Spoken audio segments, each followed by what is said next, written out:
marina, mbola tany misy fanjakana ve eto? Raha mijery ny fizotry ny fiainam-bahoaka ankehitriny dia apetsaka ny fanontaniana mipetraka. Tany mbola misy fanjakana ve i Madagasikara? Inona no tena antom-sy ny mpitondra ankehitriny eo amin'ny fiainan'ny vahoaka malagasy? Nalaza ny resaka remena bila ny taona 2020 na dia nodiny Rajoelina Fanina aza ny fisiany izany tamin'ny fampelezan-keviny ny taona 2020. Noventivetesiny ny voalohany volana Aogositra 2020 tetsy Mahamasina ny hoe mbola tany misy fanjakana ve eto Madagasikara?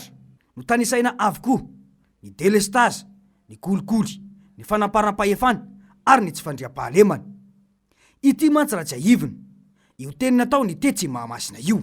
Koa mametraka fanontaniana aminareo ary ankehitriny amin'ny trangan-javatra rehetra misy eto. Misy ve ny fandriam-pahalemana? Mahafa-po ve ny jirama? Ampy ve ny sakafo malagasy? Misy ve ny fahamarinana eo amin'ny fitantanana ny asa-panjakana? Ampy ve ny université? Misy asa ve ny tanora? Ampy ve ny sekoly? Mahavelona ve ny karama? Misy ve ny fitsaboana mahafam-po? Ny zavatra misy eto dia mifalafosa amin'ny fiainana koa. Dia mipetraka ny fanontaniana hoe foana avokoa ve izany ankehitriny Andriamatofilo? Ino indray izany no fampanantenana ataonao amin'ny fampelezan-kevitra manaraka? Raha ny zava-misy iainan'ny vahoaka malagasy ankehitriny mantsy dia vao maika mia mafy ireo zavatra no tanisain'ireo ankehitriny. Raisintsika ohatra amin'izany ny resaka kidnapping. Ity raha tsy aivina ny teny izay nataony mahakasika izany kidnapping izany.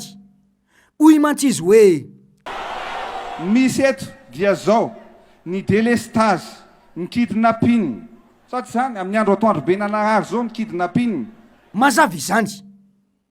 Ndao tsy resahantsika intsony ny mahakasika ny alatra voamaso izay samba nore matetika raha tsy tamin'izao fitondrana Rajoelina izao.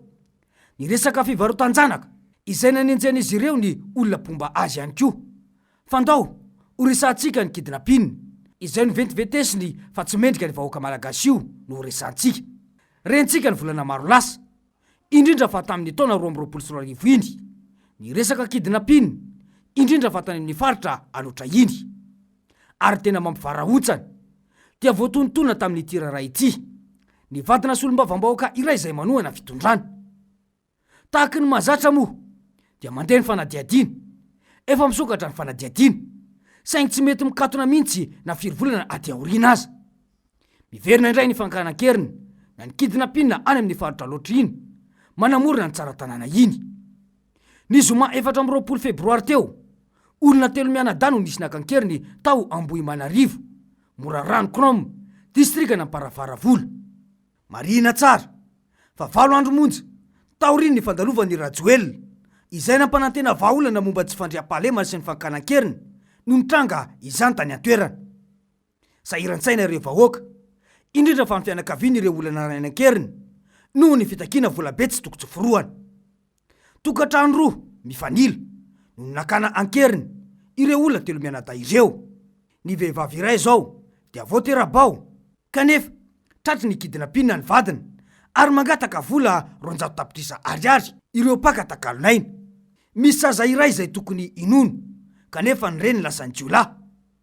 Noho ny zava-misy manao diabe ireo fianakaviana ireo nalaina ankeriny, miantso vonjy eo anatrehan'ny zava-manjo azy ireo. Sady ny lahatra no lanja sora-baventy ny olona no mangataka tsy paipaika eo anatrehan'ny fitakiana volabe ataon'ireo mpaka ankeriny. Aiza ny tokony omenao president fa hijery anay? Stop kidnapping.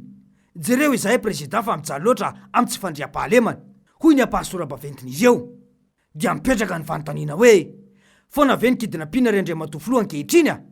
5 taona latsaka kely no nitondranao ny firenena sy ny ventiventesana tesy Mahamasina fa tsy mendrika ny malagasy ny zava-misy.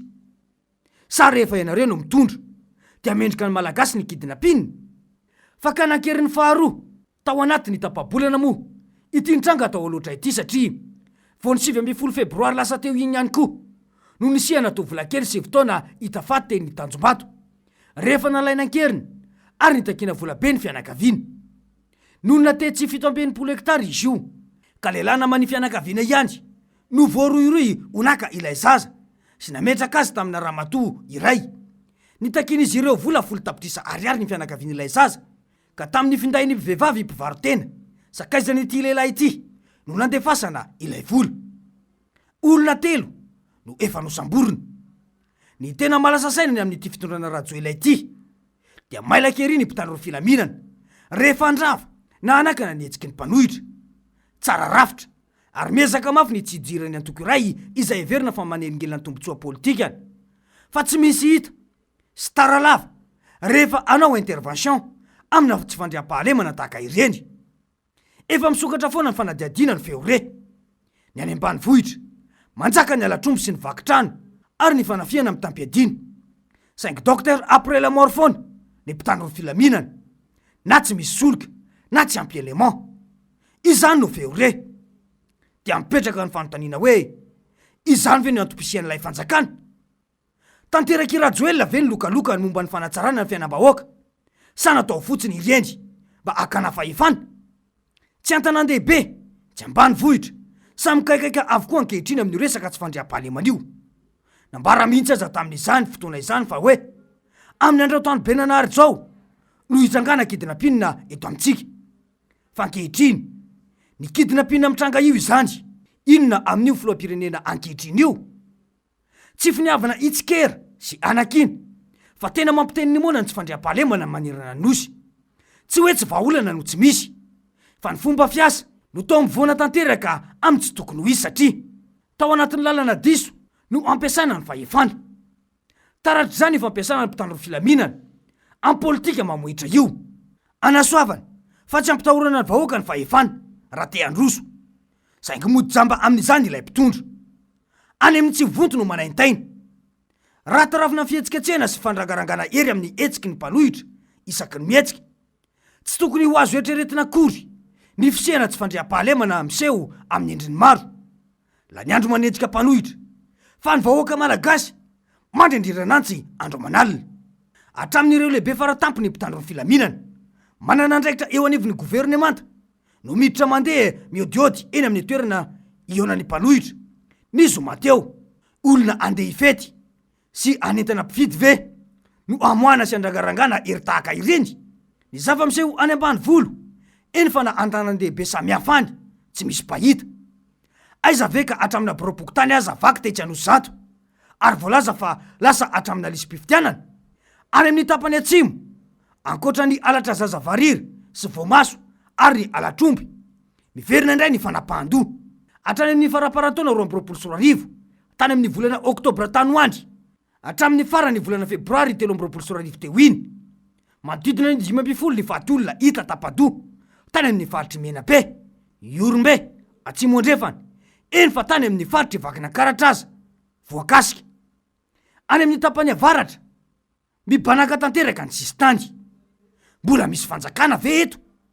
Ary fanjakana anao ino ty fanjakana rajo ilay? Fa ahoana mariny?